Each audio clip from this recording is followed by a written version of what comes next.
Cette ligne est un sillon vertical dans un espace naturel qui présente de réelles opportunités économiques. Elle connecte nos deux départements avec le nord, Limoges-Paris, avec l'ouest, Libourne-Bordeaux, avec le sud, Montauban, Toulouse, Marseille et Nice, avec le sud-ouest, Pau et l'Espagne, et la future LGV Bordeaux-Toulouse. Notre réseau routier actuel n'est plus adapté aux distances et au temps contraint des déplacements d'aujourd'hui. Avec 12 000 véhicules par jour l'été, dont plusieurs centaines de poids lourds, les EISI montrent par exemple les limites du trafic routier. En matière de tourisme pur sur notre territoire, la fréquentation actuelle a atteint environ 4 millions de visiteurs du château de Bonagui aux grottes de Lascaux. Face à cette saturation du réseau routier, le train a tous les avantages pour lui. Plus sûr, plus rapide, plus économique, plus respectueux de l'environnement. L'accès par le rail apparaît donc essentiel pour l'activité et contribue aussi à la sauvegarde environnementale des richesses de notre territoire.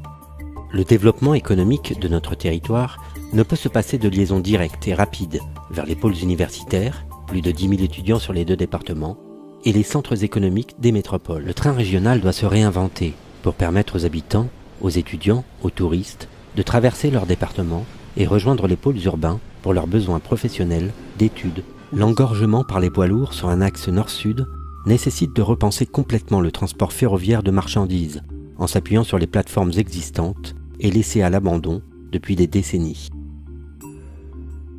Il devient incontournable également d'améliorer les horaires de départ et d'arrivée, et donc gagner en rapidité en réduisant le nombre d'arrêts. Enfin, l'adaptation aux exigences actuelles nécessite désormais des modes de transport adaptés, trains et mise en place de navettes vers les sites. Le train peut être un formidable atout de développement, comme ce fut le cas il y a encore quelques décennies. Le potentiel de développement économique et touristique de nos deux territoires est un atout et un enjeu majeur. Aussi, les habitants doivent se réapproprier leur gare fermée en leur donnant une nouvelle destination. Comme le musée de Douaneau, dans l'ancienne gare de Carlu, abritant une exposition permanente et des salles de réunion. Enfin, en permettant d'atteindre les deux métropoles, Bordeaux et Toulouse, en moins de 2 heures, nous accueillerons nombre de citadins qui se fixeront sur notre beau territoire périgord-agenais en y développant le télétravail. Les collectivités doivent intensifier l'itinérance douce, VTT électrique et sentiers de randonnée. Cela permettra à partir du rail de créer un moyen de déplacement plus économique et plus respectueux de l'environnement.